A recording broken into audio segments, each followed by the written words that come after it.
Hello and welcome back to your own channel Indian Defense Analysis, where we bring to you all the latest development happening in the defense sector.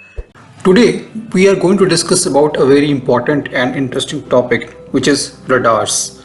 I'm pretty sure most of our viewers would be aware of it because I do read almost all your comments and try to respond as much possible. And from what I can infer, you guys have sound knowledge of defense tech. The reason why I want to discuss about radars is because there is some news coming up related to Uttam AESA radar Mk2. It will be good to have a little background to understand this important update. So let's get started. A radar is short of radio detection and ranging. It is a communication technology that uses radio waves to locate and identify objects. A radar works by sending out radio waves and waiting for a response back, much like an echo. The amount of time it takes for the waves to return indicates how far the object is. A radar system consists of an antenna, a radio transmitter, and an object for signals to bounce off.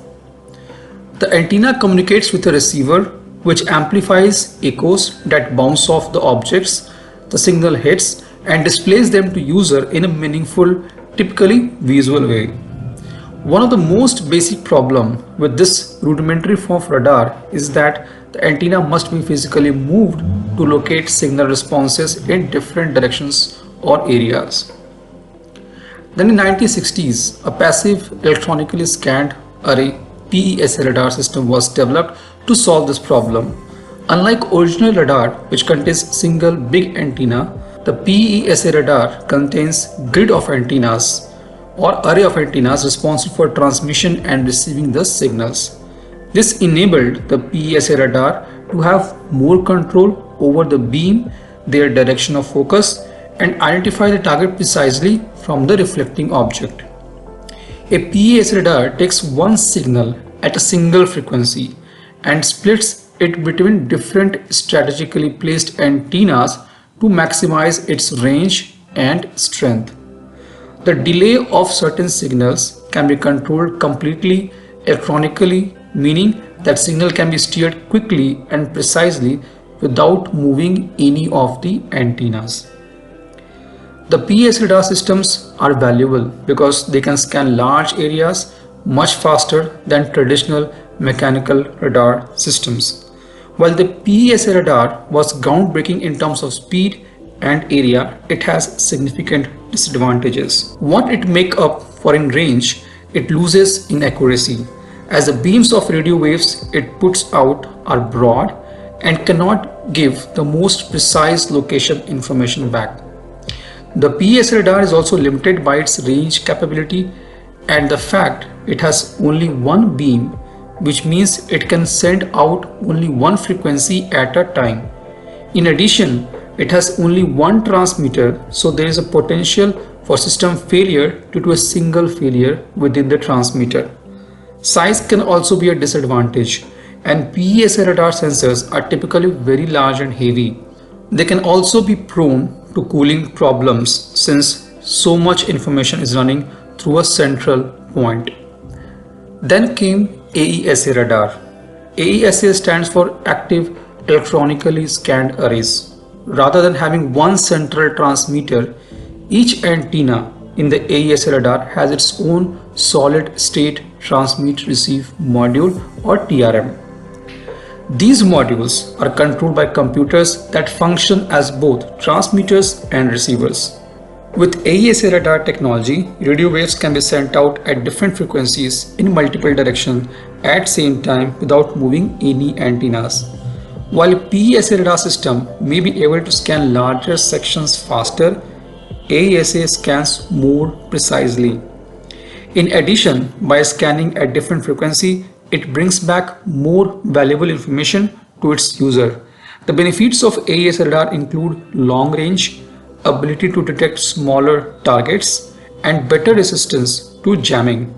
Finally, AESA radars are less likely to experience system failure since they rely on not one but dozens of TRMs to transmit their signals.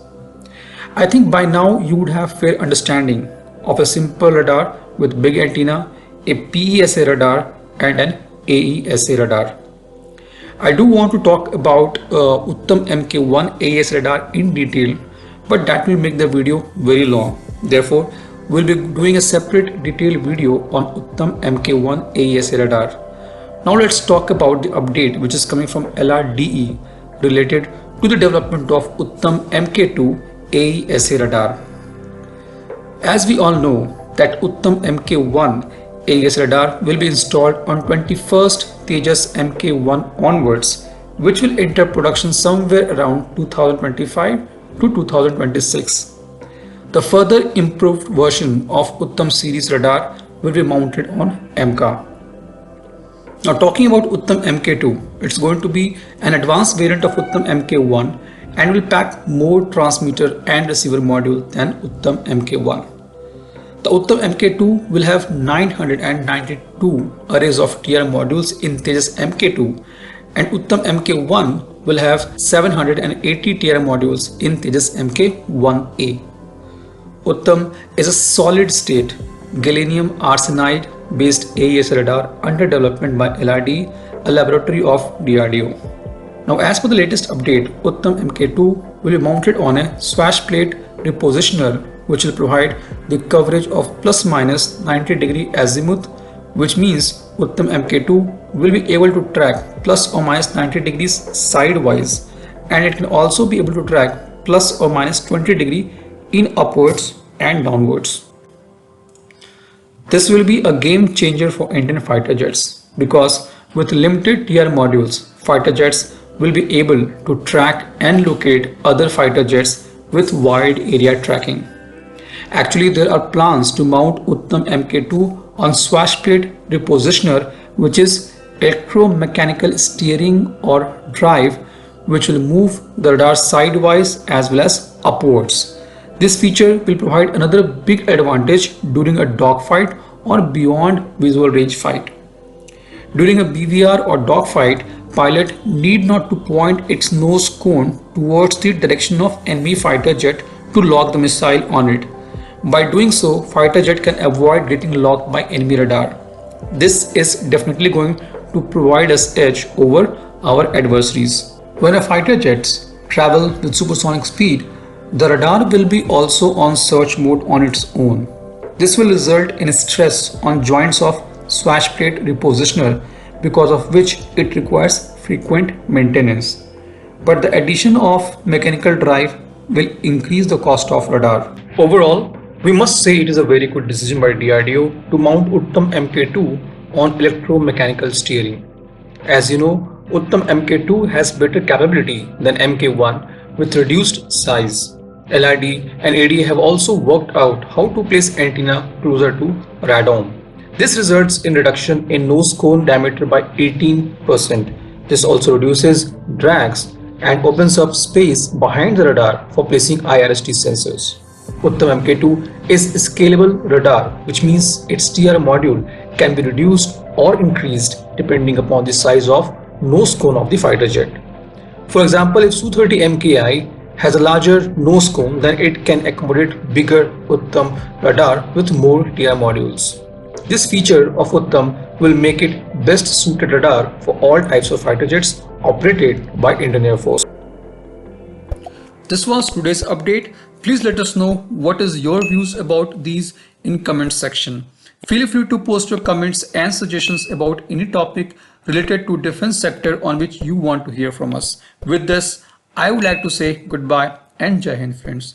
Please like and subscribe our video if you have not done already. We'll be soon back with more interesting and amazing development happening in defense sector.